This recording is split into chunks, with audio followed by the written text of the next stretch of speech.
Welcome, ladies and gentlemen, to my new video where we are going to be going over my top 5 tips for items and the new season and some new things that are popping up that I'm exceedingly excited for. Make sure to get and stick around for the first tip because I think it is exceedingly important and it's going to be meta defined quite quickly and might get nerfed this season. Now, if you're new to my channel, my name is LowFit. I do educational content, do tips videos, guide videos, also stream here on YouTube. My goal behind this video is to make you a better overall League of Legends player and to give you a better understanding of the game by the end of it. If you have any questions you would like to ask me directly outside of the comments, you can hit me up in the Discord that will be linked in the comments, or you can hit that subscribe button and the bell button and be notified when I go live on these streams here. So I am a bit limited with this format of only doing 5 tips, so make sure to add your own tips down below. If you found a new item build or a new set of items with a particular champion that you find really cool, make sure to hit me up down below. I'd love to see your guys' thoughts. And with all that out of the way, let's jump into the first tip. Alright, and getting into the first tip, the most important tip.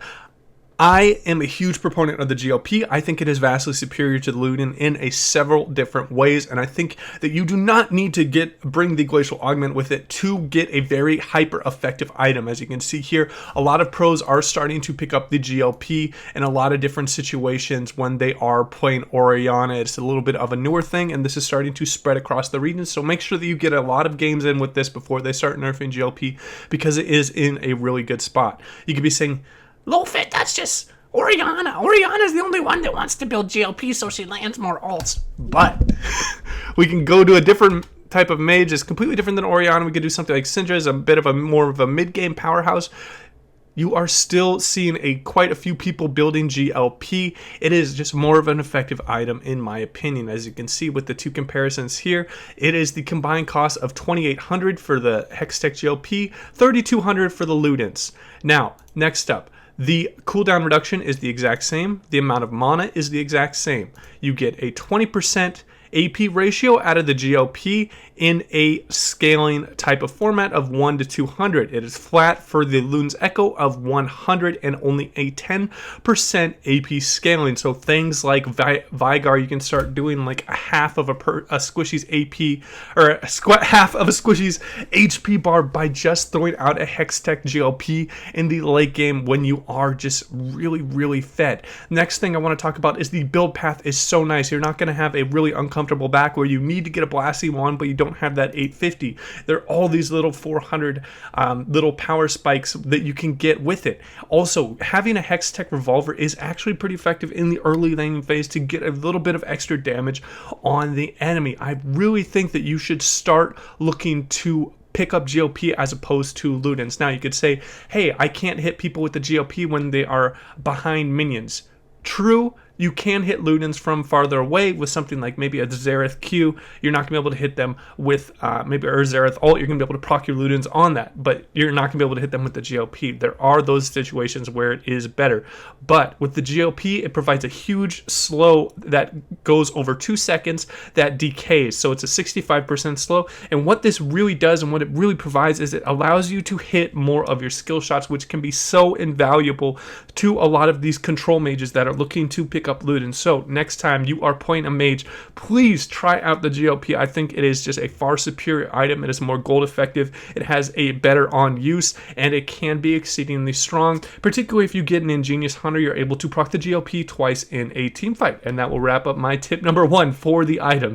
Alright, and jumping into tip number 2, an item that I think is exceedingly powerful right now and that is probably going to start getting nerfed because of the engage support starting to build it first item. But one thing that I wanted to pass on to you guys is that it is not only a support item. Yes, it is an extremely cheap item at only 2,500 gold, and it is really defensive base, but this can be an amazing item for champions that are looking to use a combo extremely quickly and then tank up quite a bit and just throw out a few autos. This includes things like Darius, this includes things like Renekton, this includes things like Set.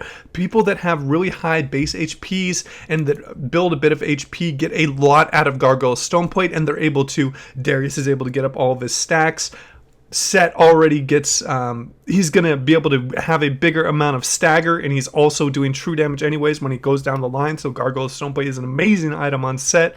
Renekton jumps in, quickly does his combo, kills someone, and then needs to be tanky for a little bit. This is a great place to pop Gargoyle Stoneplate and will dissipate pretty much before the next combination comes up. So look to integrate Gargoyle Stoneplate more commonly into your builds when you are playing high HP bruisers. I think it is highly effective. It is not only a tank item. Also, if you are playing a tank and you are playing against those heavy burst champions that are looking to really CC you and take you out of the fight as quickly as possible, this is a great item. If you're playing against, maybe the enemy team has a really fed Veigar that is looking to maybe try and burst you out just with their ridiculous AP things and AP scaling when they are about to land their QW and then looking to R, popping your Stoneplate can really screw them up. So always look to go Stoneplate when you're against a lot of bursty champions. It can be hyper effective. If you have any questions about this, you can hit me up in the comments down below. Alright, and jumping into tip number 3, and this is a really important thing that you need to start understanding when you are playing League of Legends that I think that a lot of people do not have the best grasp on, and that is to understand that you need to have a flexible build order dependent on what is going on in the current game state. There's nothing worse than trying to go after a hyper expensive item in the early or mid game, but the game is already lost before you can get that big power spike because your team is falling apart around you.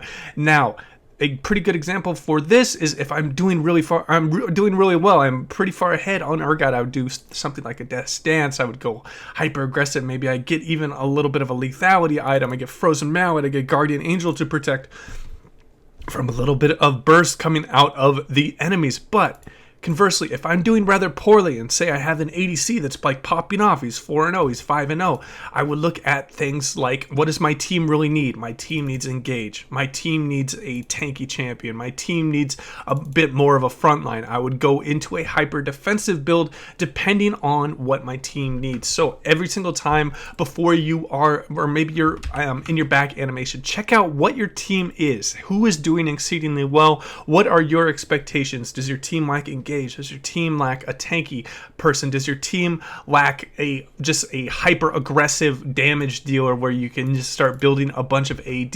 Now, there are some champions that might be a little bit stuck in their build path. Something like a Jax comes to mind where you have to go the Triforce and the Sterix. But outside of those very particular champions and maybe the ADCs, you really want to look to have quite a flexible build order. If I was playing a mage, maybe I'm looking to be hyper aggressive, I'm really scaling quite well, and I'm getting a bunch of kills in the early game. I would go something early like Magic Pen, I'd go the Sorcerer Boots, I would go Oblivion Orb, and then I just go straight into Rabadons. This would be a huge amount of damage in the mid game. But conversely, if I'm going against something like a Blitzcrank, just keeps coming and roaming to my lane, and I'm struggling with that, going against really heavy pick type champions, Banshee's Veil can be great. So just really look to play towards the game state and what is going on, and making sure that you're building accordingly is quite a valuable skill to have when you're playing League of Legends. And that will wrap up this tip.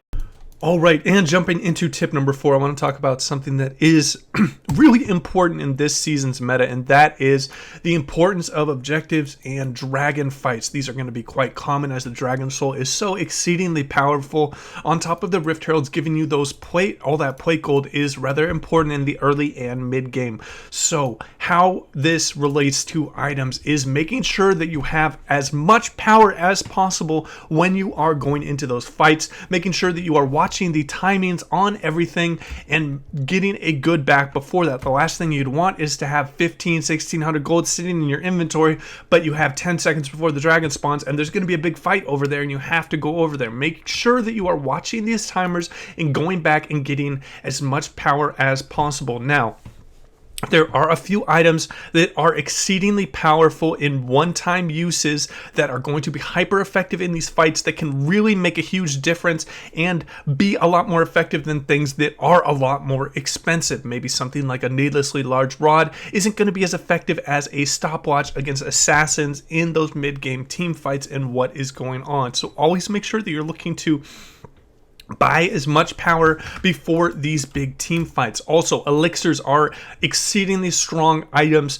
for these current situations. Getting a 50% extra healing from the damage done just for 500 gold in these really important team fights can really change the effectiveness of how you're going to be able to play out the game. So make sure that you're going back and looking at not only, oh, I need to save up for my Rabadon, so I'm going to sit on this 1,000 gold and head out to the dragon. I'm not going to spend any gold because I need to save up for the 1250. What you need to be doing there is looking to buy either an elixir or a stopwatch, because this team fight is really going to really just set the pace of the game and can really snowball it one way or another for a team. That's the last thing I really just hate seeing, is people sitting on a bunch of gold before these big fights that are going to be rather important in deciding the games. If you have any questions about this, you can hit me up in the comments down below. All right, and getting into my final tip is going to be a little bit different, but it's to remember that this is a video game, and you're not always, if you're one of those people that aren't exceedingly serious about climbing all this time and have a lot of fun with a certain item build, like for example, one of my favorite item builds on Urgot is having some sort of combination of the Rage Blade and the Rune-Ons, and it just looks so funny to have all of these little dots going around and all of the W just proccing everywhere. So remember, League of Legends is a game. It's meant for fun. You don't always want to just be that person that's building meta, playing champions that are always meta. Have a little bit of fun. Experiment with the item builds. Hell, and you might find an item build that might be exceedingly effective. You might start being one of those first adopters of a weird new build, like a lot of people are starting to build the GLP. I'm sure someone just really enjoyed the GLP item, and then people started to realize, hey, this is actually better than Ludens in a lot of different situations. So that's my final tip. If you have any crazy, fun, wacky builds that you like to do, maybe movement speed, Hecarim, I've seen a weird movement speed Zillion build. I'd love to see what you guys think. What kind of builds you guys play around when you just want to have fun in maybe a normal game, or you're just on a alt account. And that will wrap up my video, guys. If you have any questions for me, you can hit me up in the comments down below. And as always, take it easy.